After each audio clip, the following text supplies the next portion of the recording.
Hola amigos, bienvenidos a Rimbel Podcast. ¿Qué tal estáis? Hoy nosotros hemos invitado a alguien que está especializado en todas las criaturas de la noche y también en todas las mitologías y folclores antiguos. Tengo el honor de presentaros a nuestro amigo Pablo Ruiz. ¿Qué tal, Pablo? Hola, ¿qué tal? Pues muy bien, encantado de estar aquí y que profundicemos un poco en estos misterios que tienen los mitos antiguos, que a veces pasan desapercibidos, pero hay muchas historias, incluso algunas siniestras. Exactamente. Yo, había pensado empezar con las criaturas de la noche, los vampiros, los hombres lobo, que es básicamente lo que el público más reconoce, pero luego podemos, por supuesto, profundizar más en todos los mitos más antiguos que hablan de hadas, de duendes, de gnomos. Y veremos que detrás de todo esto siempre hay, como tú bien me has dicho hace un momento, una especie de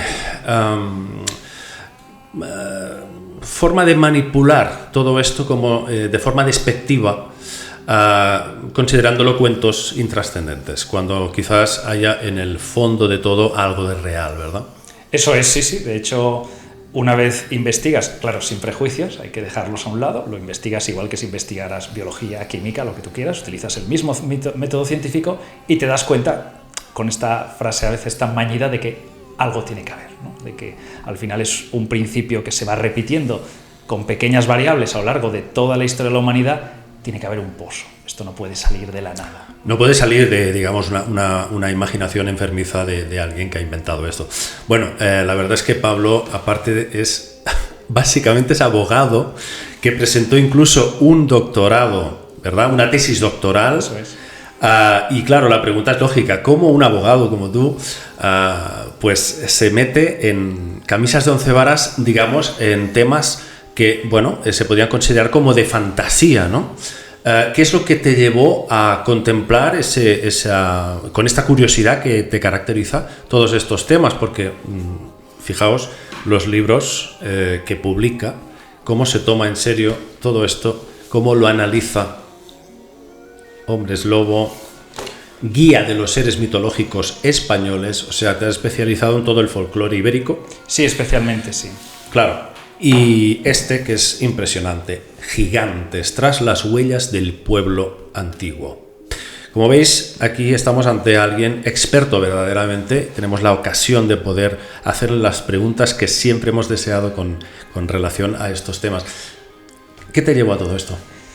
Pues es extraño, ¿verdad? Porque no pareciera que yo tenga el perfil, ¿no?, del típico abogado. De hecho, cuando yo hablo con la gente me dice, me gusta cómo hablas, estudiaste historia. Digo, la tengo a medias, pero nada que ver, ¿no? Mi formación habitual es Derecho, y ya sabes que Derecho suele ser un rincón muy, vamos a decir, muy ortodoxo, no precisamente heterodoxo, pero a mí el mito siempre me había gustado. Yo creo que aún soy de las poquísimas generaciones que creció con a lo mejor su padre que le leía algún cuento, ¿verdad?, de estas recopilaciones de cuentos. Esto prácticamente se ha perdido, ya yo creo que la generación después de mí ya nada, pero yo aún crecí con eso y aún vi, incluso siendo muy niño, que todos estos cuentos, estos mitos tenían algún tipo de pozo cultural, algún tipo de simbolismo, de información oculta, si lo queremos llamar así, y que merecía la pena comenzar a leerlos.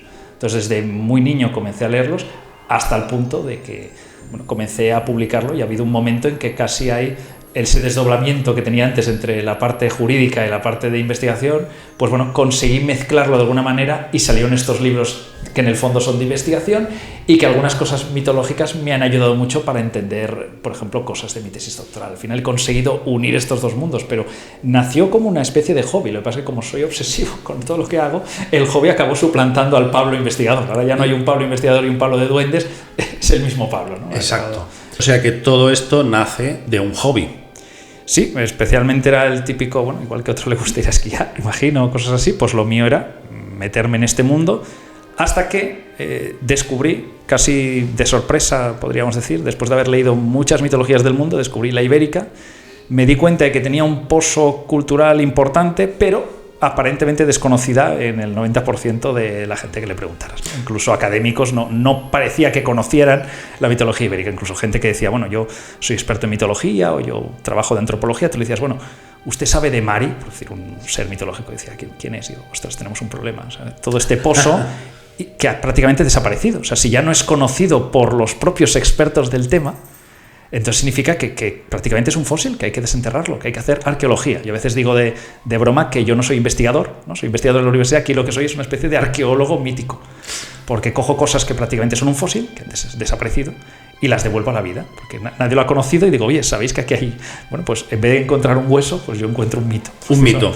Y fíjate que, bueno, vamos a empezar por los hombres lobo y los vampiros.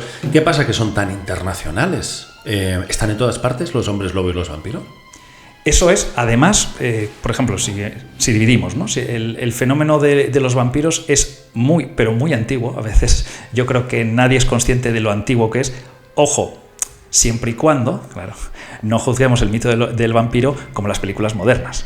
Sí, hay que eso a un lado y entonces ir a los verdaderos orígenes del mito del vampiro. Como Lili, la compañera de Adán, la supuesta primera mujer de Adán, ¿no? En la cultura sumeria. Eso es uno de los mitos, bueno, ese sí que es muy conocido, ¿no? Tiene esa suerte, que se supone que es la mujer que se revela y entonces acaba maldita por haber seguido otro camino diferente al que marcaba, ¿no? Por ejemplo, la deidad.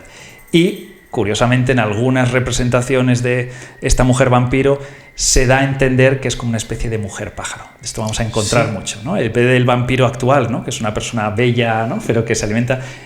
Originalmente el mito tenía diferentes, vamos a decir, paternidades, porque esto del mito y buscar la paternidad es un poco complicado. Pero una de las más antiguas es como mujer pájaro, curioso, ¿no? Imagínense una mujer más o menos bella de cuerpo para arriba, pero de cintura para abajo, pues ancas de rana, patas de gallina, etcétera, etcétera. Esa era una. Y otro de los más antiguos, que a veces pasa completamente desapercibido, es que en los pueblos más antiguos la idea del vampiro está, claro, no le llaman vampiro, pero aparece la idea de un ser, un ente, a veces es una especie de sombra, si lo queremos llamar así, pero que, ojo, tiene la capacidad de alimentarse de la fuerza vital de los vivos. O sea, que aquí no interviene el elemento sangre. No, eso es, el elemento sangre es relativo, no digo en todas las mitologías, pero si tú miras 100 mitologías, en 99.2, por decir algo, el elemento sangre no tiene por qué estar presente. De hecho, muchas veces de lo que se alimenta este ser no es propiamente de tu sangre, lo de tu sangre puede ser meramente anecdótico, lo que deja el mito entreclaro es que se alimenta de tu fuerza vital. Hoy diríamos el alma, ¿no? Pero en otras mitologías que no hablan exactamente de alma, sí que hablan de un núcleo, de una fuerza vital que tiene el hombre. Bueno, pues este vampiro, este ser de la noche es capaz de alimentarse de esta persona. De hecho, incluso hay veces, y esto pues a alguno le puedes provocar cierta sorna, pero había ocasiones en que el vampiro no te mataba de una vez. Era cuestión de que cada noche, cuando te ibas a dormir, este ser fantasmagórico, a veces se le describe con cierta fealdad, a veces ni eso, a veces, como he dicho yo, una sombra, como tiene todas las capacidades que puede tener una sombra, como cualquiera que nos escuche lo puede imaginar, pues puede colarse por debajo de una puerta, puede atravesar cristales, o sea, es imparable en este sentido, ¿no? Y se va alimentando de la pobre persona enferma hasta que un día ya no despierta más. Este era uno de los típicos mitos antiguos. Por ejemplo, de esto encontramos mucho en la mitología sumeria, que creían en una especie de sombras que te podían perseguir. Exactamente, y el caso de Arnold Paul, por ejemplo, ¿qué opinas de este caso de un supuesto señor que regresa de una zona infectada de vampiros en Meduegna y ahí cuando regresa se cae de un carro, se mata, lo entierran y vuelve otra vez a salir y asalta a la gente y les bebe la sangre? ¿Qué opinas de este caso? ¿Crees que hay suficiente documentación o que está supeditado, digamos, por simplemente rumores y fábulas? Pues fíjate, a veces es muy difícil tener la respuesta, vamos a decir, certera, porque, por ejemplo, todos conocemos, bueno, todos no, pero bastante gente conoce este libro famosísimo de Agustí Calmet, ¿no? Que dice Tratado sobre los vampiros. El monje, sí. Y, claro, se dedica a ir a un lugar en que teóricamente, claro, yo no estoy ahí, ¿no? Por supuesto, pero teóricamente está invadido, y es que es invadido completamente de vampiros. Y además todos estos vampiros, salvo alguna excepción en alguna de las leyendas, presentan un comportamiento parecido, por cierto, muy semejante a otros mitos más antiguos antes de que llegue el señor Calmet, que es el que dices tú, ¿no? Una persona que todo el mundo sabe que ha muerto. De hecho, a veces es, claro, uno puede decir, que ahora también alguno lo hace, ¿no? No, es un caso de catalepsia. Bueno, ya, puede ser un caso de catalepsia, señor, si eso pasó la noche anterior, te han dicho que ha muerto Pedro y al día siguiente aparece vivo, bueno, pues puede ser que no hubiera muerto. Ahora, ¿qué pasa si nos encontramos casos, como hay leyendas así, que dicen, no, mi padre Juan había fallecido hace 15 años? Y de repente toca alguien a la puerta, abrimos la puerta y es mi padre que murió hace 15 años. Por supuesto, ya no es mi padre, eso te lo deja muy claro la leyenda, no solo porque sea imposible, han pasado 15 años, sino, por ejemplo, porque el padre no habla en toda la cena. ¡Wow! A mí me dejó un poco helada la sangre, porque al final, como escritor o como investigador, los lees y procuras que no te afecte, ¿no? Pero esa lo leí y dije, oiga, ¿cómo te tienes que quedar? Claro, la leyenda te plasma el miedo, porque llama a la puerta, abres y es tu padre que te dejó hace 15 años, tiene un aspecto cadavérico, pero ahí está. Como un espectro. Como una especie de espectro. Sí, es alguien que viene a buscarte. ¿Interactúa físicamente? Sí, de hecho, contra todo pronóstico uno pensaría, bueno, es un espectro, ya no tiene ningún poder, ¿no?, en este mundo, que algunas leyendas lo dicen así. No, aquí sí que parece tener algún poder en este mundo, porque de hecho se sienta a la mesa. Parece compartir la mesa, la leyenda no deja claro si come, eso no lo deja claro, pero lo que sí que deja claro es que todo el mundo tiene muy claro, y esto es lo que es terrorífico, que en esa mesa que está toda la familia, alguien no va a salir de esa mesa. Me explico, alguien no va a ver un nuevo amanecer. Y curiosamente, la persona que aparece muerta al día siguiente, pues por ejemplo, es el hijo, ¿no?, el que sería el padre de familia. ¿Y le han absorbido la sangre? Aparece efectivamente, en vez de que le absorban la sangre, como esta primera teoría que te he dicho, efectivamente tiene como una pequeña laceración en el cuello, pero las leyendas siempre dejan esto muy claro, y esto de quedar muy claro para que lo diferenciemos un poco del mito moderno. Efectivamente tiene una pequeña laceración en el cuello, efectivamente tiene un pequeño sangrado, pero esa herida no nos hubiera causado la muerte a ninguno de nosotros. Sin embargo, está muerto. ¡Wow! Y no solo está muerto, que esto es lo curioso, ¿no? Porque dice, bueno, mira, hicieron un montaje, ¿no? Pueden hacer un montaje, ¿no? Le han hecho una herida.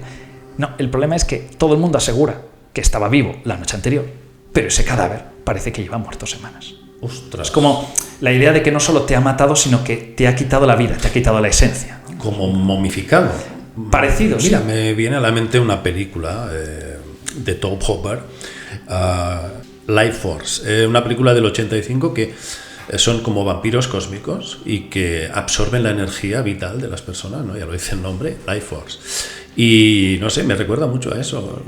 Pues justo esa película se acercaría más, seguro que se coge sus licencias, como es lógico en una película, sí, pero se acercaría bastante más a la figura del vampiro, digamos, original. De hecho, esto lo hago mucho con las rutas misteriosas, que a veces hago por la ciudad, y les digo, bueno, voy a sacarles el tema del vampiro, pero les voy a hacer daño, ¿no?, con lo que les voy a decir ahora, porque todos los prejuicios que tienen sobre el mundo del vampiro se lo voy a quitar de un plumazo. ¿Por qué? Digo, ustedes tienen la imagen del vampiro que tenemos todos gracias al genial escritor Bram Stoker. Sí, pero Bram Stoker lo que hizo fue, es verdad, revivir el mito del vampiro, por ahí muchas gracias, pero la parte un poco peor, si lo podemos decir así, de ese mito es que lo convirtió en una cosa moderna, ¿no?, una especie de mito gótico de hombre-mujer sabio, rico, ¿no?, que vive en un antiguo castillo, muy bello, a cambio muy peligroso, ¿no?, como una especie de mujer fatal o hombre fatal. Claro, el mito original distaba mucho. ¿Qué podía tener más o menos, para que me entienda la audiencia, ¿no? ¿Qué podía tener en la cabeza un labriego del siglo XII si yo le digo la palabra vampiro? Bueno, probablemente no me entendería como vampiro, tendría que decir reviviente, tendría que decir upir, tendría que decir algún rollo de eso. Bueno, si consigo hacerme entender, lo que a él se le dibujaría en la cabeza es más o menos, con una pequeña diferencia, a lo que la gente se le dibuja en la cabeza cuando yo digo la palabra zombie. Es decir, para muchas personas, sobre todo en el este de Europa, un zombie, un vampiro, lo único que es un cadáver de alguien que, por brujería, maldición, ya sabemos muchísimas causas, puede volverse a mover y viene a alimentarse de los vivos. Ojo, esto también es un cambio común en la mitología moderna o en las películas modernas. El vampiro en principio no se levantaba y mataba a todo el mundo. Tarde o temprano sí. Pero lo que lo hacía tan peligroso, y es una pena que eso no lo haya aprovechado las películas, que daría más terror, es que al primero que buscaba era aquellas personas que habían sido sus más allegadas en vida. Es como, ya me he convertido en un monstruo, no me queda ningún raciocinio, pero parece que el único raciocinio que queda es acordarse de aquellas personas que le querían en vida, y por alguna razón que el mito nunca termina de explicar, parece que es a las primeras que castiga. Wow. Entonces, claro, eso es cruel, le da un toque de terror que no lo tiene hoy, pero que lo tenía en el pasado. Y eso explica algunas cosas que hoy en día pasan completamente desapercibidas, pero digo, espérese un momento.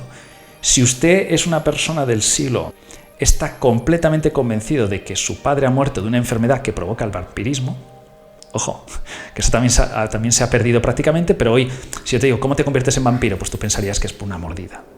Bueno, en el mito tradicional era algo más complicado, vamos a decirlo así.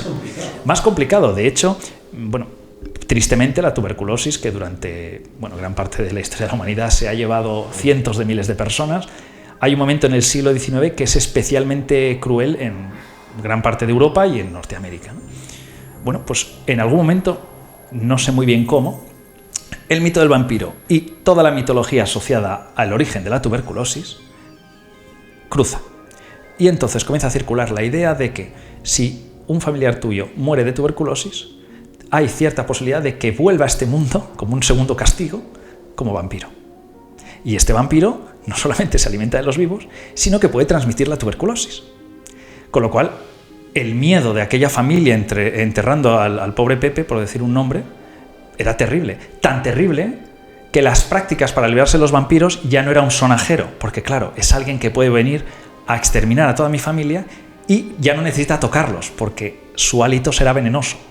Entonces, claro, había que hacer cosas muy bestias. Por ejemplo, clavar clavos, que claro, no la versión de Hollywood de 30 centímetros, ¿no? Sino a veces podían ser clavos de 2 metros, si era necesario. ¿Por qué? Esto ya sería empalados. Sí, claro. ¿Por qué? Porque, era gente práctica, vamos a decir. Lo que pensaban era, vamos a que no vuelva, ¿no? Le atravieso, por ejemplo, el corazón o le atravieso el cráneo. Normalmente con lo del clavo era trepanar, normalmente. Pero mira, si no funciona, que tenga la suficiente profundidad para que del ataúd no pueda salir. Madre mía. Claro, pero es que era tal, vamos a decir, el miedo, el pánico que generaba aquello, que ya no sabían qué hacer. De hecho, otra de las cosas muy escabrosas con los vampiros, que yo creo que eso ya toca el techo, a partir de ahí ya no se me ocurre otra cosa más escabrosa, pero lo más escabroso es precisamente utilizando este ejemplo de los vampiros. Dicen, ¿cómo me puedo librar de que a mí me ataque? No digo de que no vuelva, ¿no? Sino de que a mí me ataque. Pues imagínate la escena de que tu pobre padre, tu tío, tu amigo ha muerto, tienes ahí a un cuerpo aún caliente de tu pobre amigo con tuberculosis. Pues lo que había que hacer era a tu pobre amigo, en realidad profanar su cadáver. Habría que abrirlo en canal, habría que arrancar su corazón aún caliente, imagínate, quemarlo hasta que se hicieran cenizas y con eso se elaboraba una especie de brebaje que había que beber. Madre mía. Si aquello te lo bebías, estabas a salvo del vampiro. Claro, uno puede parecerle muy loco, son otros tiempos, otros qué, pero claro, la desesperación también hace estragos. Y aquella gente tenía tan presente este mito, por cierto, lo que hemos hablado antes fuera de cámara, cuando este mito no se presenta como algo gracioso para entretener, sino que este mito es un momento que es real y es terrible, las soluciones también a veces son terribles. Que era pues hacerle esto de abrirle en canal, cortar la cabeza, se ha visto, ponerles una roca dentro de la boca para que no puedan morder, no puedan salir de la tumba. O sea, en realidad los pobres cadáveres de las personas de las que se creía que quizá eran un vampiro, se les hacían auténticas salvajadas, ¿no? Pero entonces, estas gentes, ¿tú crees que eran miedos básicamente infundados? ¿O había algún elemento que realmente les atormentaba en realidad? ¿Crees que era un virus o crees que era algo que se puede explicar de otra forma? Sí que es verdad, porque hay que ser serios con todo. Hay algunas explicaciones, vamos a decir, más científicas, que aunque no encaja con absolutamente todo, también hay que ponerlo sobre la mesa. Hay algunas enfermedades hoy casi extintas, pero que en su momento, no, ¿sí? Y cuyas características faciales, comportamentales, etcétera, se parecen mucho. Por ejemplo, había una enfermedad, claro, ya casi extinta, que era la enfermedad de la porfiria.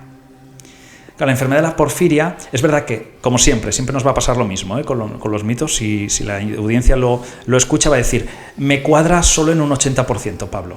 Efectivamente, ¿sí? Pero es otra teoría más. Y esta teoría que dice, no, mire, hay una serie de enfermedades que pueden explicar el mito del vampiro.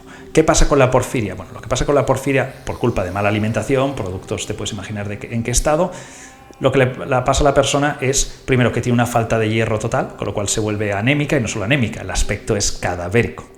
¿Sí? Entonces tu mano, yo soy bastante blanco, pero aún así sería mucho más, ¿sí?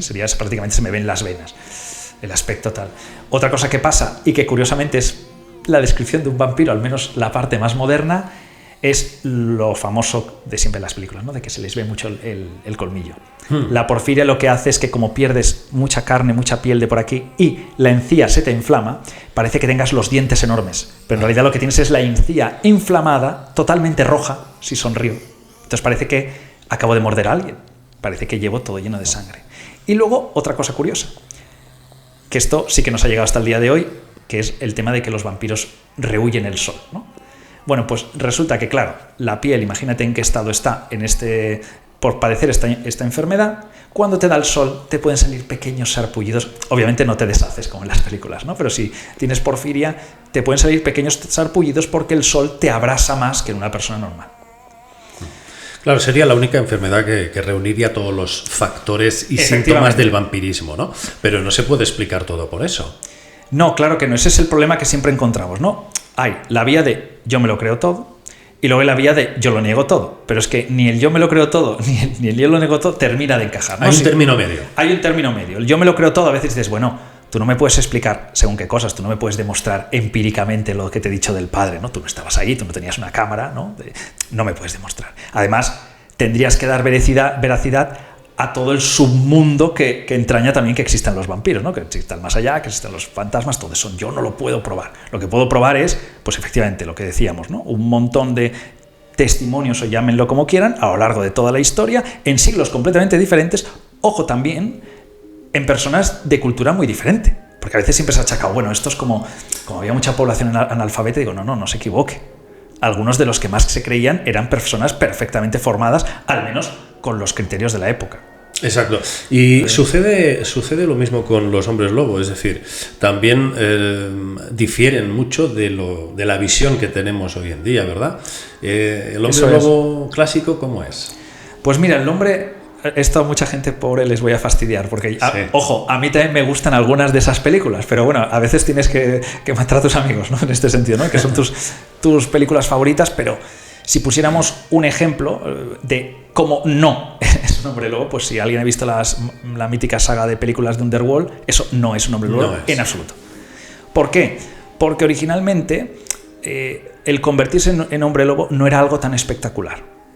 Bueno, dentro de que ya es espectacular que alguien se convierta en un lobo, pero me refiero el proceso de transformación, esto es lo que quiero hacer un poco de hincapié, no era tan espectacular, no hay este rollo de que parece que se te rompen las costillas y entonces no. ¿Por qué? Y esto es lo que quiero que a ver si puedo hacerme entender. La persona ya era un lobo. Entonces, en el mito antiguo tú no te transformas en nada, tú descubres tu verdadera naturaleza porque tú siempre fuiste un lobo. Entonces la transformación, por definición, no puede ser tan espectacular. De hecho, hay veces que la transformación es directamente en un lobo, nada más. Un lobo normal y corriente, sin que sea más grande, sin que sea más espectacular, no, un lobo. O sea que estos son variaciones que se han hecho posteriormente. Posteriormente, al final bueno, ya sabes que los mitos, además de que van evolucionando, también, ojo, y esto es importante, porque un mismo mito ante los ojos de una persona de cada siglo es interpretado de una manera diferente. Luego lo podemos ver, pero eso es la primera. Y la segunda, que también el mito, si no muere, lo que eso es un elemento aglutinador. Al final se va absorbiendo otros mitos o se va desarrollando. Fíjate, ahora me acuerdo, 3 personas me han llegado a decir que han visto a una mujer, a una condesa en Rumanía, convertirse en un lobo. 3 personas me lo han dicho. Claro, te quedas... ¿Eso es verdaderamente lo que sería un hombre lobo? Eso es lo que sería el hombre lobo. De hecho, algunos de los mitos, de los más antiguos, claro, dicen que por lo único que se dan cuenta de que en ese lobo algo no es normal, por decirlo de alguna manera, ¿no?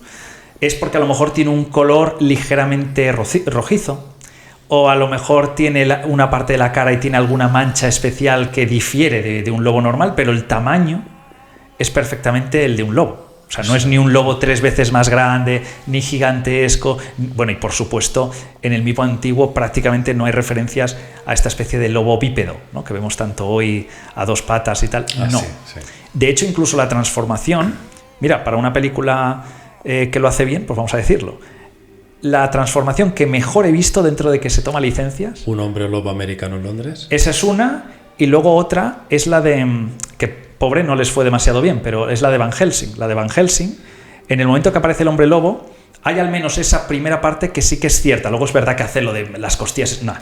Pero lo que sí que hace bien es algo que el mito te deja muy claro, que es que tú no te transformabas en nada, hemos dicho al principio. Bueno, pues si profundizamos en esa idea, ¿dónde está tu esencia de hombre lobo? Justo debajo de tu piel.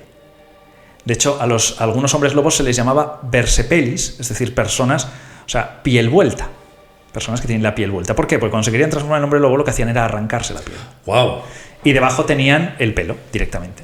Entonces, no es tan impresionante, pero bueno, escabrosa es, ¿eh? De alguien ver que... Sí, no, sí, desde luego. Incluso la propia transformación, que bueno, ahora vimos que si la luna, canto a la luna, me convierto en hombre lobo... Bueno, también era muy complicada. No hay tampoco una única fuente que te diga, por ejemplo, ni cuánto dura, ni quién puede. Bueno, también es curioso, ¿quién puede transformarse en hombre lobo? Claro. Entonces, no podía todo el mundo a veces. Pero esto de la luna lo he pensado varias veces, corrígeme, eres un experto en esto y aquí me vas a despejar una duda. Y es que la luna siempre ha estado regida por la plata. Y curiosamente lo que mata a un hombre lobo es plata. ¿Es casualidad eso? Pues ahí hay varios problemas. Primero, no sabemos. Tenemos nuestras sospechas, ¿vale? A nivel histórico, de por qué este rollo de la luna y el lobo, ¿no? Porque hay esta asociación, porque parece que el hombre lobo aparece justo cuando hay luna llena. Además, ¿por qué luna llena? Bueno, los mitos más antiguos, al menos lo de la luna llena, eso sería falso, ¿no? Porque en muchos dice luna. O sea, que puede ser luna creciente, ¿no? Este rollo de luna llena parece que queda mejor para las películas y entonces es más moderno. Lo de la plata es curioso porque también es una especie de agregado, eso que hemos dicho aglutinador, ¿no? Pues parece que es un agregado relativamente moderno. Ojo, cuando yo digo relativamente moderno me dirá, pero señor Ruiz, 1700, ya, pero bueno, en la historia de la humanidad 1700 es relativamente moderno. Y curiosamente aparece cuando la figura del hombre lobo comienza a ser asociada con Satán. Cuando el lobo, de hecho en la Edad Media se le comienza a llamar al diablo, cuando se hacen descripciones en los manuales, dice, bueno, el lobo, se le llama lobo, el propio diablo, ¿no? Pues cuando el hombre lobo es asociado al diablo, es cuando aparece que se le puede matar con la plata, porque como Jesús fue vendido por 30 monedas de plata, entonces la plata tiene que matar no solo al hombre lobo, sino a todo lo sobrenatural, porque esa plata se ha vuelto mística, llámalo como quieras, por haber sido utilizada para vender nada menos que al Señor. Entonces eso tiene que destruir todo el mal, ¿no? Uh-huh. Pero en el mundo antiguo apenas hay ningún atisbo sobre el tema de la plata. Eso es como otro agregado. Otro agregado. Claro. Que bueno, que queda muy bien, pero o sea, yo no me quejo, pero quiero decir que es otro agregado relativamente moderno, como hemos dicho. Claro, y el tema de las hadas, los gnomos, los duendes, ¿qué pasa en todo esto? ¿Y por qué hay tanta cultura en Inglaterra sobre esta cuestión? Tenemos también ese famoso fraude de las hadas de Cottingley, pero luego si quieres hablamos de esto. Claro, este es uno de los temas estrella, ¿no?, que más has estudiado, ¿verdad? Sí, porque curiosamente, si con los hombres lobo o con los vampiros ha pasado este elemento aglutinador, con el tema del folclore de las hadas, de los duendes, gente esféricas, por no volvernos locos, no solo ha tenido este elemento aglutinador, sino que además ha tenido un elemento además de desprestigio, de malentender el mito original directamente, porque bueno, aunque la gente no tenga muy claro, a lo mejor a alguien le he desvelado algún secreto de los vampiros que no conocía, ¿no? Pues mire, lo de las sombras, etcétera, más o menos tú entiendes que el vampiro es un elemento del mal, o que es una fuerza poderosa en contra de los humanos, llámalo como quieras. Pero el tema es que con las hadas, con los duendes, se han convertido, no sé, gracias o por culpa de la New Age, en una especie de juego. Entonces, originalmente este folclore no era un juego. No. E intentar desvelarlo es lo que me ha llevado más tiempo. E intentar explicar por qué era así y qué cosas tengo que explicar contrarias a lo que la gente cree, es lo que hace que le tenga que dedicar mucho más tiempo, porque el sustrato es al contrario. Exacto, hay una frase hecha que es cuentos de hadas, ya es peyorativa. Eso es. Ahí está el tema. Porque, claro, incluso en eso tengo que hacer un gran esfuerzo, porque si alguien le dice, bueno, es que esta o vive en un cuento de hadas, uno piensa que vivir en un cuento de hadas significa que es una persona infantil, que vive en su mundo, que está en un mundo de fantasía, con las hadas que son muy monas, etcétera, etcétera. Sí. Ahora, si uno va hacia atrás y lee los verdaderos cuentos de hadas, por ejemplo, a ver, es verdad que se puede ir más atrás, ¿no? Pero valdría con ir a las de los hermanos Grimm. Solo con esos 2 y pico siglos de diferencia, ya ves que no tiene absolutamente nada que ver. De hecho, los cuentos de hadas, en multitud de ocasiones, no acaban especialmente bien, y menos para el humano protagonista. Entonces, bueno, usted me dice que yo vivo un cuento de hadas, ¿entonces qué se refiere? ¿Que vivo un cuento de terror? Cuando les digo eso se quedan un poco pasmados. Claro, ahí está digamos, la incultura de la persona, ¿no? Ignora completamente la base. Claro, porque además, bueno, tú me decías al principio, bueno, es que en Inglaterra hay mucha base de esto. Bueno, es que también es cierto que tuvimos, no digo que en España no haya habido nadie, ¿no? Pero sobre todo en Reino Unido, incluso en Noruega, etcétera, ha habido toda una serie de estudiosos que, sin denostar el tema, tampoco sin creérselo, no es necesario para estudiar algo creérselo, ¿no? Han dicho, espera, vamos a ver las primeras fuentes, vamos a ver cómo se entendían las hadas, vamos a ver qué eran las hadas y vamos a comenzar a rescatar todo esto y a presentarlo de una manera, si se quiere, científica, ya me entienden. Cuando me refiero a científica me refiero pues mirando fuentes históricas, mirando fuentes arqueológicas, mirando eso, ¿no? Una estructura, dices, bueno, pues igual que yo haría mi tesis, pues con lo mismo hacemos de las hadas. Y esos lugares que sí que lo han hecho, o curiosamente, cuando luego hacen preguntas, oye, a ver, ¿cuánta gente cree en las hadas? Pues bueno, pues igual en España te sale el 1%, y vas a Noruega o a Islandia y te sale el 60%. ¡Wow! Claro, ¿eso por qué es? Pues lo que decíamos antes fuera de cámara, muy sencillo. Si tú conviertes el folclore de las hadas en algo de ir por casa, en una especie de concede deseos, bueno, esto pueden creer 5. Ahora, si tú dices, no, mire, la gente creía en las hadas, precisamente creía en las hadas porque no eran esto, porque eran otra cosa. Y esas otras cosas eran una especie de entidades asociadas, algunos dicen, a la naturaleza, a otros planos, cada uno que busque su explicación. Es difícil enmarcarlas en un único plano, ¿no? Pero esas entidades podían incluso ser peligrosas, ¿sí? Había que guardarse de ellas, incluso se inventaban nombres especiales para que no se sintieran ofendidas. Entonces, claro, esto varía mucho con mi gnomo de jardín. Entonces, claro, yo no creo en hadas. Bueno, es que a lo mejor usted no cree en las verdaderas hadas. Usted está equivocado en lo que es creer en un hada. Claro. Las hadas defíname usted hada, ¿no? Claro, que a veces le dicen, bueno, ¿cree usted en Dios? Y bueno, defíname Dios, ¿no? Claro, y existir. ahí está, Defíname Dios y existir. Pues esto sería prácticamente lo mismo. Por decirlo para que la gente me entienda. Sería confundir religión con teología. Entonces, ha habido mucha religión de las hadas, pero un poco contaminada por esta ignorancia, entre comillas, de las fuentes clásicas, de los tratados más antiguos, de las leyendas más arquetípicas de antaño. La gente dice, no, me gustan las hadas. Digo, ya, pero ¿qué hadas? ¿Usted ha leído algo de Walter Evans o compañías? ¿O de Spencer? No, yo la verdad, claro, pues que entonces usted verdaderamente no cree en las hadas, cree en otra cosa. Porque las hadas de, ¿has dicho Finlandia? Sí, Noruega. ¿Qué sucede ahí? Es decir, ¿atacaban a personas estas entidades? Pues fíjate, yo creo que más de uno, que decimos vulgarmente, le va a volar la cabeza, ¿no? Que decimos a veces vulgarmente. ¿Por qué? Porque, y esto bueno, a veces genera un poco de debate entre investigadores, a ver, ya nos peleamos entre nosotros. Pero bueno, una de las teorías es si donde la gente, lo que hoy en día la gente entiende como ovnis o extraterrestres, pudo haber sido en tiempo antiguo lo que la gente entendía como hadas, ¿no? Hay ese debate que algunos dicen, no, porque hay diferencias. Digo, no lo entiendes. Hay diferencias para ti que eres una mente preclara del siglo XXI. Para la gente que no le daba tantas vueltas, que simplemente creía en las hadas, pues esos episodios se parecen mucho a los ovnis. De hecho, una de las cosas que no sé por qué a las hadas nunca se les echa en cara es que las hadas secuestraban personas. Ahí está. Entonces, hoy en día la gente que dice, no, yo no creo en hadas. Bueno, pero tú sí crees en extraterrestres que abducen personas. Dice, no, eso sí. Digo, bueno, pues lo siento, usted también cree en hadas. Porque las hadas hacían exactamente lo mismo. De hecho, por ejemplo, el famoso caso en que al ver a una entidad extraterrestre, ¿no? Hay muchos testimonios que dicen, yo vi una luz en mitad de la noche, ¿no? Era completamente noche, no se veía nada, ¿no? Vi una luz en mitad de la noche y se veía como si fuera de día, durante claro, unos minutos, ¿no? Pero vi que se iluminaba y, curiosamente, en el lugar en que ha habido el encuentro, el episodio, cada uno que le llame como quiera, justo toda la hierba está quemada o se ve que haya pasado algo supernatural, vamos a decir, para no decir. Claro, esto es muy interesante porque, lógicamente, cuando nos encontramos estas roderas de fuego quemado, incluso en algunos casos hasta la arena queda vitrificada, sometida a altas temperaturas, Claro, y lo encuadramos con el tema de las hadas, que también se produce, más casos de secuestros. Cuéntanos, ¿qué pasa? ¿Por qué las hadas supuestamente secuestran personas?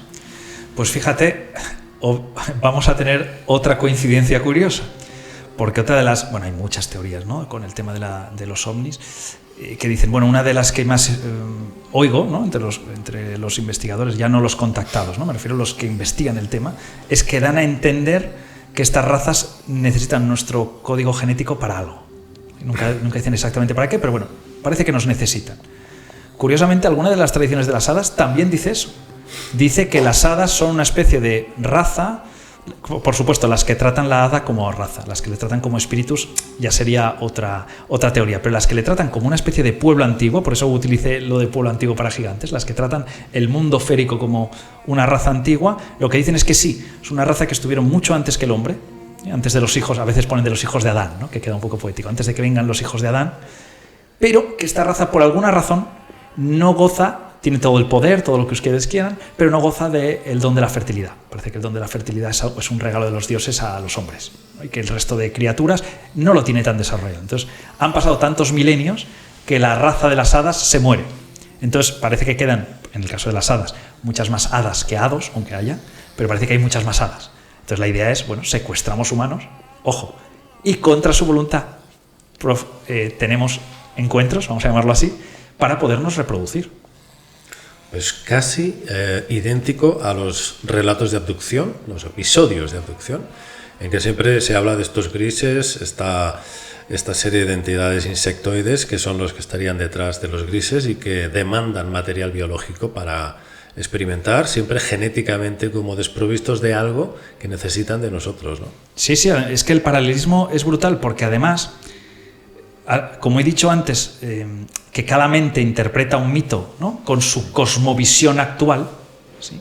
Entonces, ¿por qué a veces lo digo un poco provocador, ¿no?, ¿por qué el extraterrestre de hoy no es el hada de antes? Es decir, el mismo episodio visto por un labriego del siglo XI nunca lo entendería como un episodio tecnológico. Hoy, que tenemos estas tecnologías, vídeo, ¿no?, aeronaves, etcétera, pues entendemos este ser que sobrevuela que va en una aeronave. Pero en la antigüedad hubieran dicho un carro de fuego. De hecho, por ejemplo, hoy, como tenemos esta visión de la ciencia de los portales dimensionales, ¿no?, cuando hay un encuentro con un extraterrestre decimos que es que vino de otra dimensión. Bueno, esto es imposible en la cosmovisión de una persona en la Edad Media, es imposible que dijera algo así, no entiende, claro, esta visión del tiempo, de la relatividad, no entiende esto, lo que dice son los portales al reino de las hadas. Exacto, y aparte se produce ese efecto extraño como de resonancia, como de estar dentro de una caja, ¿verdad? Que la persona sufre una confusión espaciotemporal, los pájaros dejan de cantar, hay un extraño silencio, todo se detiene. Esto pasa en los ovnis y pasa en las hadas.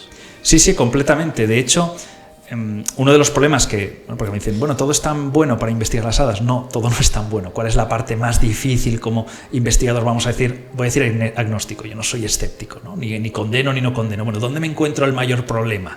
El mayor problema que me lo encuentro es con el testimonio, porque parece que el embrujo, el golpe ante la emoción de ver aquel fenómeno, bueno, incluso la persuasión, porque a veces que estos seres te pueden persuadir de alguna manera, hace que cuando yo a esta persona le pido que me cuente este episodio, hay algunos aspectos de los que no me puede dar cuenta. Le digo, oiga, ¿cuánto duró el encuentro? No lo sé. ¿Dónde estaba usted exactamente? Bueno, le puedo decir dónde empezó, pero no sé dónde estaba. Ostras. Por ejemplo. O mejor todavía, que esta es... Bueno, es fascinante como investigador, quien lo haya vivido no, pero me refiero como investigador, yo le digo, oiga, ¿por qué fue hacia allí? ¿No? Porque hay veces que el encuentro, por ejemplo, el típico encuentro de las hadas, de los más peligrosos que existen, que te abduzcan ya es suficiente, ¿no? Pero había otros más peligrosos todavía. Según dice la mitología más antigua, las hadas tienen una especie de canto o de embrujo, ¿vale?, tan persuasivo que no es que simplemente tiene una bonita voz, es casi como si fuera un camuflaje, es como que te atrae a tu fatal destino. ¿Cuál era muchas veces tu fatal destino? Bueno, pues que la hada te está cantando dentro de un estanque y tú, que la ves tan bella y que te encanta tanto su voz, vas y te ahogas dentro, ¿no? Entonces, una de las preguntas que se puede hacer el investigador, más o menos escéptico, digo, bueno, usted está a la 1 de la mañana en mitad de un estanque, ¿por qué demonios camina en dirección al estanque? No, esta pregunta que puede parecer muy tonta es de lógica aplastante, ¿no?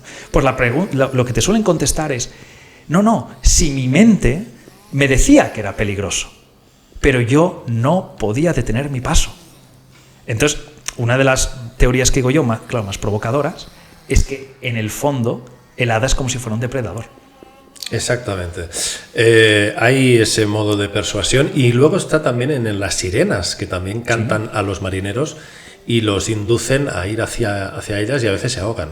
A ver, sí, precisamente. De hecho, uno de los mitos más antiguos se cree que originalmente los griegos lo cogen de la mitología sumeria. Fíjate, siempre digo que al final siempre acabamos en Sumer, ¿no? Siempre acabamos en Sumer.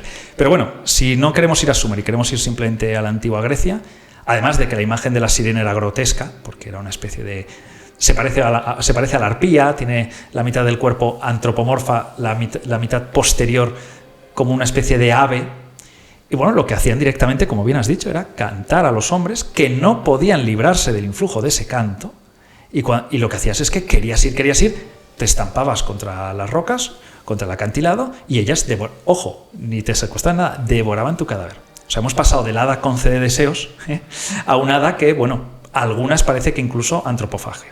Entonces, claro, dices, ¿cómo podían creer en hadas?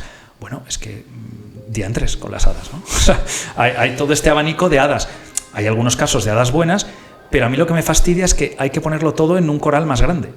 Los buenos episodios, que yo no los niego, hay algunos en mis libros, pero oiga, que sepa que no era tan sencillo tratar con las hadas y a lo mejor no era bueno encontrárselas. Sí. Pero me dicen, bueno, Pablo, ¿qué tengo que hacer? ¿Verlas o no verlas? Yo no soy su padre, sí, pero si pudiera decidir, yo le diría que no las vea usted jamás. Claro, y ese concepto de las ofrendas, que se establece como una especie de lenguaje universal, el humano le ofrece una ofrenda y la hada también te da algo a cambio, ¿no? Esto está bien implícito también en todas las mitologías, ¿verdad? Bien implícito. De hecho, otro tema es que nosotros con la mente del 21 malinterpretemos lo que significaba una ofrenda. Ojo. Porque muchas veces entendemos esta ofrenda, claro, ya vivimos en un mundo mercantilista, capitalista, entonces hacemos como una balanza de pagos, ¿no? Entonces, ¿qué le tengo que dar tan importante para que él me dé algo igual de importante? Voy a regalarle un barco, a ver si me dice dónde está el tesoro, ¿sí? Por decir alguna tontería. Pero es que no era así. Era una especie de símbolo de sumisión, de devoción. Entonces, este símbolo de devoción no tiene por qué ser especialmente grotesco. De hecho, muchas veces podía ser un cuenco de leche, un trozo de pan. Lo que ahí le estás demostrando al hada es que consideras que ella tiene poder sobre ti y que por tanto estás a su servicio, entre comillas. ¡Wow! Es un símbolo de sumisión. Un símbolo de sumisión. De hecho, incluso, y esto es lo peligroso, es que algunos de estos regalos, y ahí es donde está el problema, ¿no? Que hay personas que me dicen, yo le quiero hacer un regalo a las hadas. Yo no niego nada, ¿no? A mí se me acerca gente que quiere profundizar en la elfología o en la elficología. Dice, yo quiero hacerles un regalo. Digo, ve con mucho cuidado, porque uno de los males en el mundo antiguo era saber qué regalos les gustaba a las hadas y qué regalos les ofendía. Imagínate. Y ofenderles con un regalo significaba no volverlas a ver jamás. O sea, hay muchas leyendas, ya no solo de las hadas, ¿no? De los duendes, eso las habrá oído todo el mundo, ¿no? De duendes que están en tu casa, limpian la casa, etcétera, etcétera, ¿no? Esto gracias a Harry Potter, tenemos... Mira, de las pocas veces que una película ha plasmado, con algunas licencias, pero que más o menos ha plasmado la idea del Dobby que todos tenemos en la cabeza, se parece mucho a un duende doméstico, ¿no? A un duende casa que se llama un familiar. ¿Qué pasaba con el familiar? Mira, justo también, en eso también sale bien en Harry Potter. Si tú le regalabas una prenda, se iba de la casa. Se sentía ofendido porque ese regalo daba a entender que tú no estabas a su servicio, sino que él estaba al tuyo. Y eso no lo acepta como entidad y deja la casa. En cambio, si tú le dejabas comida, como la comida es interpretada como sumisión, como te protejo, entonces eso sí. Pero fíjate qué complicado. Ostras. Muy complicado. Pero entonces, estas hadas no son para nada...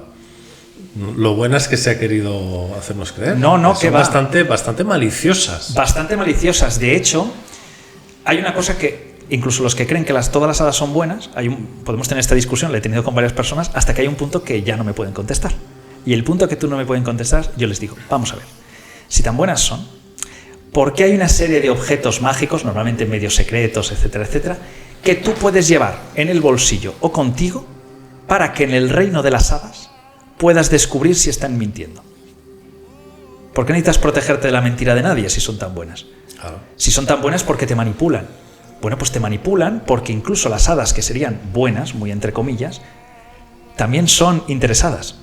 También te manipulan, solo que no de una manera tan bestia como las otras que hemos visto, ¿no? Es como las otras te quieren devorar o te quieren ahogar, estas no. Pero también tienen un plan secreto y dicen lo contrario de lo que piensan. Eso lo deja claro todo el folclore. O sea, incluso las hadas que son medianamente buenas siempre tienen una especie de plan oculto. Entonces, bueno, son buenas. Bueno, contésteme a esto. ¿Por qué había tantos amuletos para librarse del influjo de las hadas? De hecho, había algunos muy tontos, ¿no? Como era llevar, lo diré, un clavo, porque se ve que odian el hierro, ¿no? Pues llevabas un clavo de hierro y si lo llevabas en el bolsillo, no solo verías que no te pueden mentir, sino que no te podrían raptar. Pues se ve que es casi tóxico para ellas, no te pueden tocar si llevas hierro encima. Entonces, bueno, no pueden ser tan buenas si resulta que mienten. De hecho, normalmente, y esto es lo curioso del folclore, hay cosas que las entiendo mejor, otras digo, el que venga detrás, que si las entiende, que me las explique, ¿no? Hay hadas que son de las pocas hadas, entre comillas, buenas, que son las llamadas encantadas, que sufren algún tipo de maldición, entonces necesitan la intervención del héroe, ¿no? Del hombre o de mujer, que les libere de ese encantamiento. Dices, vale, muy bien, tú quieres que te desencanten. Bueno, si quieres que te desencanten, ¿por qué mientes? Es que incluso cuando necesitan la ayuda del hombre y sin esa no pueden salir de la cueva porque están con un cuélebre, que es una especie de dragón, ¿no? De la mitología ibérica, ¿por qué me dices mentiras? ¿Por qué no me dices la verdad? Otro problema que tenían las hadas, que dices, bueno, son buenas, vale. Imaginemos que se te ocurre una teoría para esto. Siguiente teoría, esta te va a encantar. Cuando tú vas a la morada de las hadas, si es que consigues entrar o si te invitan, había gente que era invitada, decía que aunque te invitaran, que no aceptaras nada de lo que te dieran. Ah, sí, lo recuerdo esto. Y esto, bueno, tienes dos posibilidades, pero las dos son terribles. La primera es que efectivamente saben que para ti no va a ser bueno que aceptes eso. Entonces, malvadas. Pero incluso cuando tú en alguna de estas leyendas ves que no parece que entiendan lo malo que es para ti aceptar eso, dices, bueno, es igual. E incluso cuando sois buenas, no traéis nada bueno, nada idílico a la vida de un hombre. No traéis un cuento de hadas a la moderna. Hay muchas leyendas, que estas me parecen todas fascinantes, que es, no sé, vamos a poner un John, ¿no? Porque muchas son sacados del folclore inglés. John va caminando, se encuentra unas hadas, por cierto, cuyo aspecto no se parece en nada a las hadas que la gente tendrá en la cabeza, ¿eh? Lo de las alas de libélula y tal es una cosa relativamente moderna. No.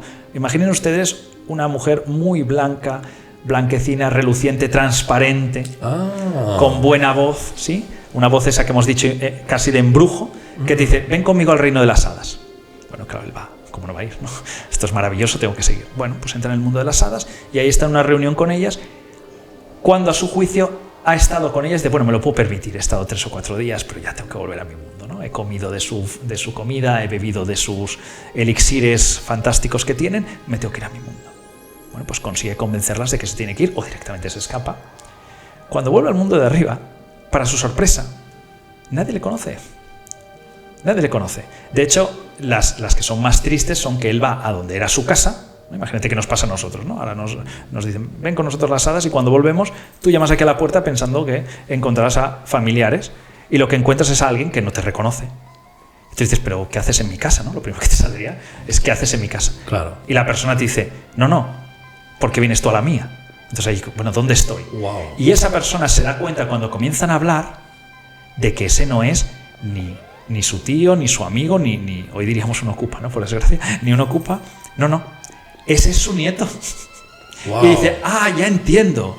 Tú eres David, aquel que desapareció un día sin dejar rastro y que todo el mundo decía que se había ido al mundo de las hadas. Dice, ¿pero qué te pasa? Con tantos años que han pasado, tú ya deberías estar muerto y no has envejecido. Ostras, esto es tremendo, ¿eh? Es tremendo porque una de las cosas que hoy pasa a pequeña escala, o al menos le ha pasado a algunos, es que parece que las personas que han tenido un encuentro, por ejemplo con los extraterrestres, que ha sido más violento, es Dani, pero ya no es Dani. Aquí ha pasado algo. Aquí esta persona ha sufrido mucho, ese trance de haber visto eso imposible, o lo que sea que le hayan comunicado, eso ya no lo puedo probar, ¿eh? Pero lo que sea que haya pasado en ese episodio nos ha cambiado tanto a Dani que todos tenemos la sensación de que no es nuestro Dani. Bueno, pues aquí en el campo de las hadas, al siguiente nivel. No es que no sea nuestro Dani, es que todas las personas que conocía a Dani murieron y aquí han pasado 70 años. Madre mía. O sea, las hadas tienen la capacidad de congelar el tiempo, pero siempre y cuando te quedes allí. En cuanto desaparezcas de su reino, vuelve la realidad y la realidad ha cambiado, pero parece que las hadas pueden o vivir para siempre o, hoy diríamos, dominan la cuarta dimensión, ¿no? Que dominan la dimensión del tiempo. No les afecta al ritmo que nos afecta a los demás. Con lo cual, si quieren bailar contigo, ¿no? El famoso corro de hadas, sí. puede durar hasta que tú mueras de agotamiento. Por eso no había que acercarse, ¿no? ¡Wow! ¿Verdad que eso todos tenemos la idea en la cabeza de, hombre, voy a bailar con las hadas, qué divertido, si esto lo he visto en los dibujos animados? Pues no, si ellos hacían el círculo, la única manera de salir del círculo era que bailaras de espalda a ellas. Como bailaras con ellas, era una especie de fuerza telúrica que te impedía salir de ahí, podías bailar durante días hasta que, claro, tú morías de agotamiento. ¡Wow! Ellas no. Ellas están como en otro plano, por eso algunos les llaman espíritus o yo les llamo entidades, porque parece que no les afecta nada de lo humano, no tienen hambre, no tienen sueño, no se cansan de correr. Parece que tienen dones más allá de lo natural. Luego, no era apreciable, no era agradable. A no ser que fueras con oscuras intenciones. Claro, había gente que iba a ver a las hadas con oscuras intenciones. O sea, que esta es porque ahora seguro que te lo estás pensando en la cabeza, habrás dicho, ostras, Pablo, pues si era todo tan peligroso, porque iban a buscarlas. Bueno, comienza a circular la idea de que las hadas tienen una especie de conocimiento secreto, como han tenido otros entes o otros dioses, el cual hay alguna manera de poderlo explotar. Y esa es la única razón que a mí se me ocurre para que la gente quisiera ir a buscar a las hadas. La gente quería algún poder o algún secreto que tenían, a pesar de todo lo que he dicho. A pesar de todos los inconvenientes y los riesgos, ¿no? Bueno, y si nos vamos al tema de los dragones y las serpientes y los reptiles, ¿qué nos encontramos? ¿Tiene mucha relación con el tema de los Anunnaki? ¿O crees que es algo que no tiene nada que ver? Pues fíjate, nos vamos a encontrar... Yo diría que es que será prácticamente lo mismo. ¿A qué me refiero? Cuando tú ves cualquier mito, estos mitos evolucionan. Y no solamente evolucionan los mitos, evoluciona, como hemos dicho al principio, la gente que los ve. Entonces, cuando a mí, por ejemplo, me explica, no es que sea un gran conocedor, ¿no? Pues, conozco alguna cosa, he leído alguna cosa de los Anunnaki, no es que sea el mayor experto, pero digo, mira, por lo que tú me estás explicando, se parece mucho a las teorías de los dioses reptil de toda la vida. Sí, Solo que este mito, que a lo mejor un sumerio lo hubiera interpretado como un dios de las estrellas reptil, nosotros decimos, ya no creemos en los dioses, por lo tanto tiene que ser una raza extraterrestre con aeronaves. Claro, una persona antigua no hubiera entendido nunca el concepto de aeronave.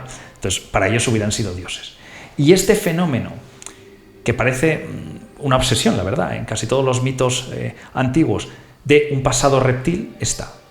A veces ese pasado reptil es tan bestia como en Nueva Guinea, que a día de hoy se siguen practicando laceraciones en la piel para parecerse a sus antepasados reptiles. Ellos escamas. Creen que se intentan hacer escamas porque ellos creen que descienden de una especie de antiguo cocodrilo y que de ese cocodrilo salieron los humanos, ¿no? Hoy le llamaríamos evolución, pero claro, ellos no lo entienden así. Ellos entienden el dios cocodrilo es el padre de todos los guineanos de ahora. Ostras. Claro, esa ya es la confusión total, ¿no? Decir, no, es que yo soy un reptil. Hay veces que no, hay veces que aparece el mito del reptil como una especie de fuerza, invasión. Esto es curioso, porque claro, a veces dicen, no, pues nos invaden los reptiles. Bueno, cuidado, no sé si pasa o no lo puedo juzgar, pero en los mitos, según parece, ha pasado muchas veces. Por ejemplo, hay un pasaje en la Hora Marítima que ha dado muchos quebraderos de cabeza, porque como se puede interpretar de muchas maneras, pero bueno, hay una manera de interpretarla como reptiles, que dice que los antiguos habitantes de Galicia, de una parte de Galicia, noreste, fueron expulsados de sus casas, o sea, que recibieron una invasión, no hay otra manera de entender este pasaje, por una plaga de serpientes. Entonces, bueno, no hay ninguna serpiente tan grande para que tengan que huir pueblos enteros, con lo cual una forma es algo reptiliano. ¿Qué se ha dicho? Claro, la historiografía tiene su teoría de decir, bueno, fueron los celtas que utilizaban elementos de serpiente. Digo, hombre, pero yo que hubieran dicho los hombres de las serpientes o los hombres adoradores de serpientes, hubieran dicho algo así, pero no, el texto dice lo que dice. Y lo que dice es que fueron expulsados por una plaga de serpientes.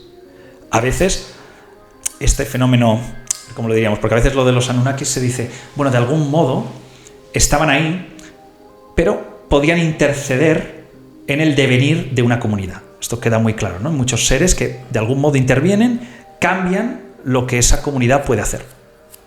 Bueno, pues nosotros tendríamos en nuestra propia mitología ibérica su equivalente, valga la gran distancia, de siglos de cultura, pero tendríamos el dios Sugar, que es un dios serpiente que se puede convertir en una serpiente a voluntad y cuando no puede tomar la forma antropomorfa, la forma humana, obviamente con algunas notas que difiere de un ser humano, ¿no? Pues que tiene los ojos amarillos, amarillentos como las de una serpiente, una víbora, y que puede interceder de manera moralista cuando lo cree conveniente para garantizar, vamos a llamar, el orden, la moral establecida de una comunidad. De hecho, era el encargado de castigar, aunque eso se cree que es una interpretación ya cristiana, pero era el encargado de castigar a los hijos que maldecían a sus padres, que no cumplían o eran mentirosos, eran cobardes, eran codiciosos. Aparecía este dios serpiente que castigaba este comportamiento. Entonces, mantenía en línea recta, si lo podemos decir así, a la comunidad. Estos dioses serpientes están por todo el globo. A veces, no solo dioses serpientes, a veces son, a ver cómo lo diría, una plaga, esto es curioso, una plaga que ha competido con el ser humano hasta que en determinado momento, después de una gran guerra, los humanos han conseguido cazarlos a todos y entonces hemos podido sobrevivir. En la India había algunas leyendas de los burus, si no me falla la memoria, que decía eso. Había unos grandes lagartos, ellos no decían dioses ya nos íbamos un poco a lo criptozoológico, ¿no? Había unos grandes lagartos tan grandes que podían devorar a hombres. Madre mía. Y tuvimos que enfrentarnos a lanza contra ellos, matarlos a todos, y gracias a eso conseguimos sobrevivir. O sea, la idea de que un reptil como gran enemigo o posible adversario, en algunas ocasiones del ser humano, está ahí en todos los mitos, cuando no, de una especie de criaturas, entes, dioses, que de algún modo favorecen o no, depende de cómo lo interpretemos, el devenir de una comunidad. Eso es antiquísimo y está alrededor de todo el globo. Sí, es algo que hay tanta abundancia, tanta literatura, tanta historia que está soterrada en lo más hondo de la cultura de toda la humanidad, que hace pensar que algo hay. Y bueno, claro, los dragones, ¿qué opinas de los dragones? Porque claro, hay quien dice, no, esto es una interpretación de naves que antes pues no sabían explicarlo y le daban esa forma. ¿O sí crees que estas mitologías se refieren a auténticos reptiles de enormes dimensiones con alas y que lanzaban fuego por la boca? Claro, aquí tenemos varios problemas. El primero, y eso también hay que decirlo, también hay que ponerlo encima de la mesa. Y procuro ser justo, porque hay veces que hay teorías que encajan menos y hay otras que encajan más, ¿no?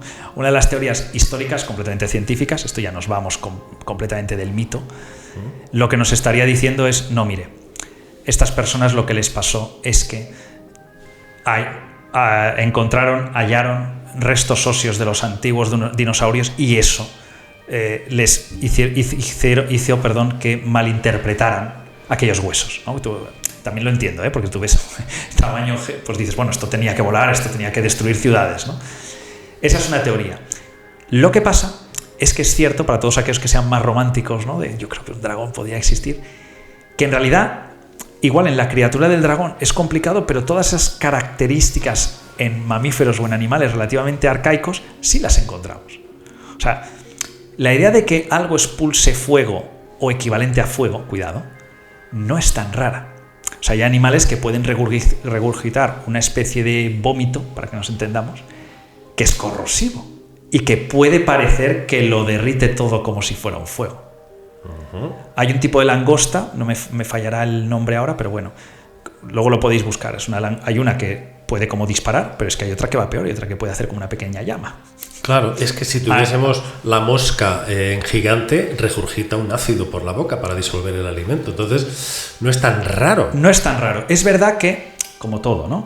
Que todo eso esté congregado en un único animal lo hace un poquito más difícil. Eso es cierto. Pero donde dicen un fuego que destruía ciudades, podía ser un fuego simplemente que molestara o que te dejara ciego, ¿no? Donde decimos que volara, quizá no era que volara, sino esta especie de membranas que tienen algunos animales parece que vuelen, pero lo único que hacen es como un salto grande de árbol a árbol, ¿no? Sí.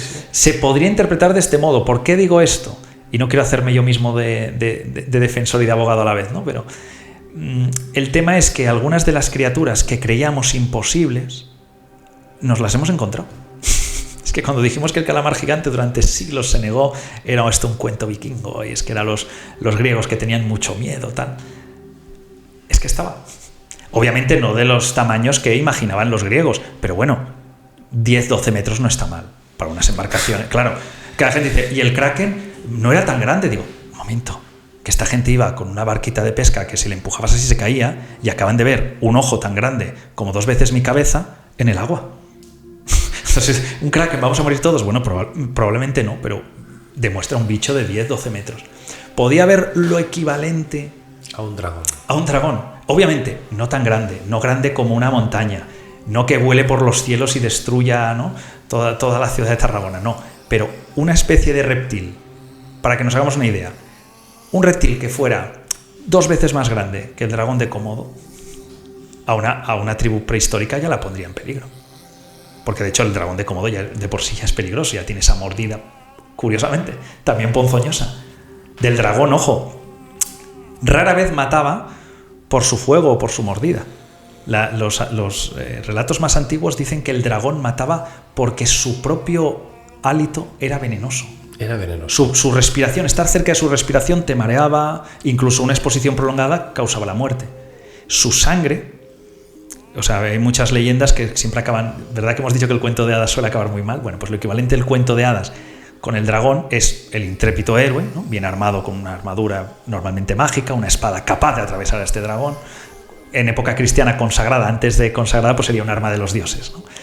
Consigue atravesar al dragón y cuando él estalla de júbilo, es decir, he acabado con la gran bestia, para su sorpresa ve que se está envenenando solo del vapor tóxico, llamémoslo así, que brota de la herida.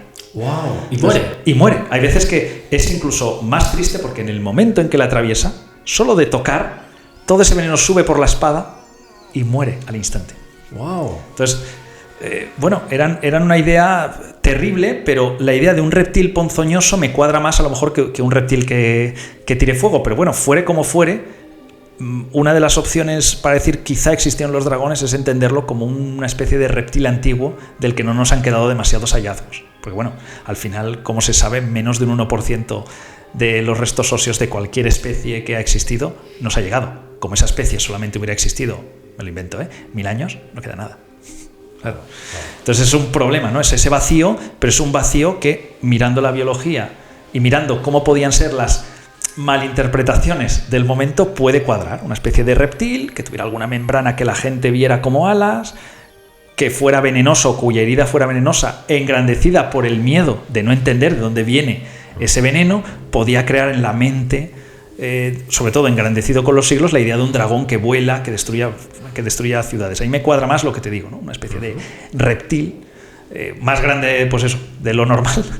Y ante la poca preparación de la gente que no entendía su biología, pudo comenzar a, bueno, lo de aglutinador. Le vamos metiendo cosas conforme los siglos.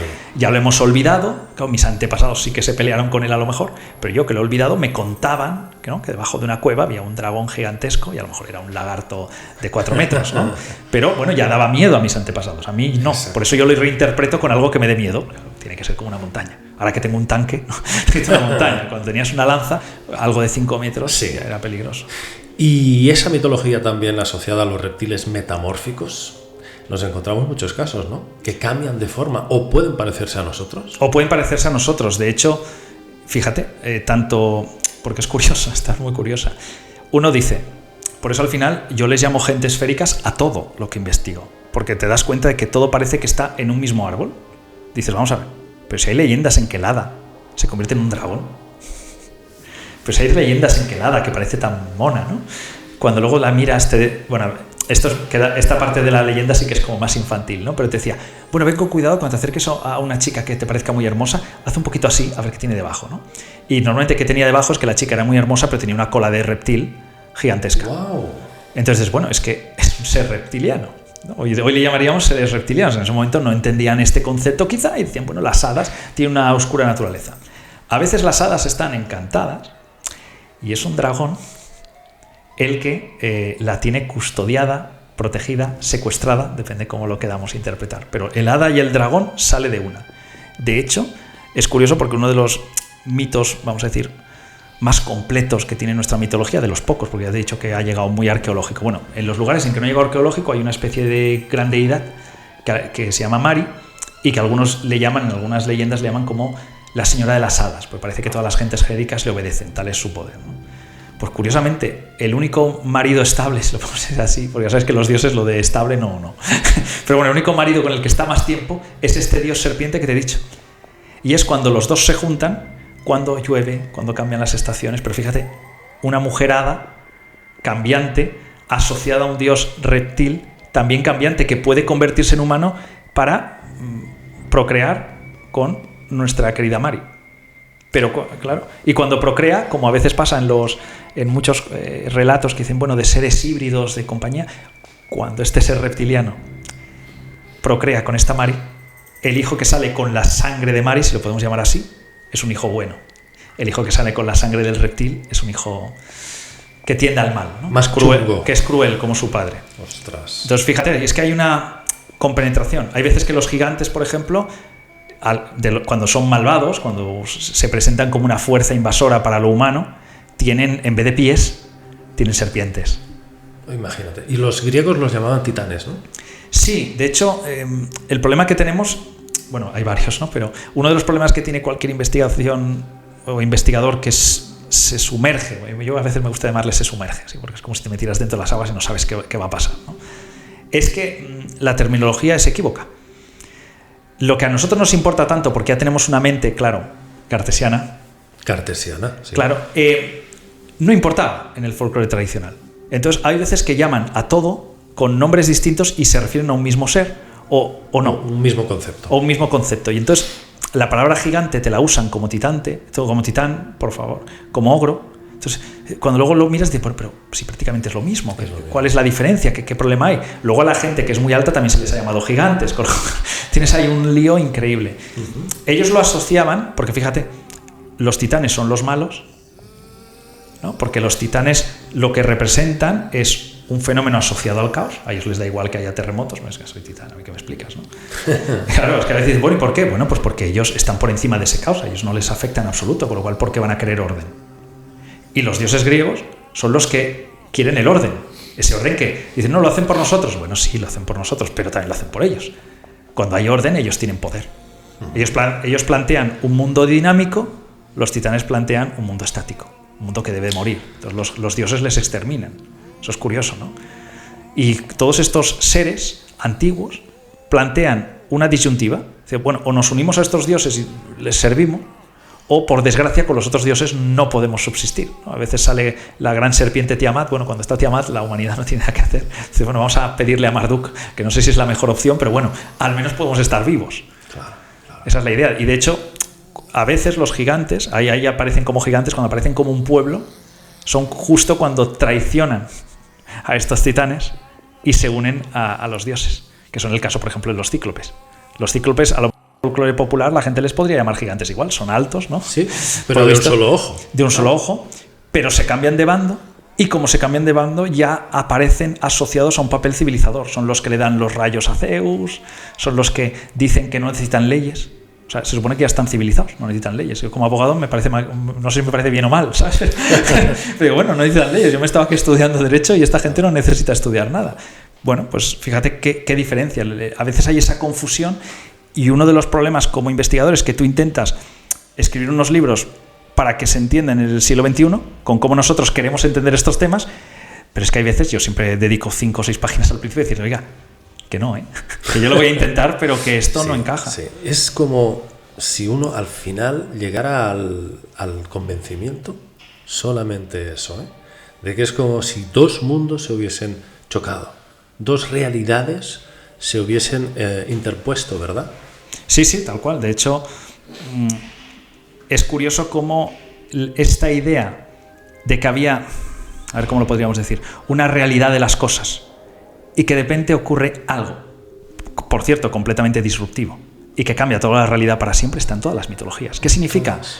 Yo qué sé, no sé si soy suficiente sabio, ¿no? Pero es curioso que, oye, todas las mitologías parten de que hay un caos o que hay un reinado extraño del cual el humano, bueno, está regulín.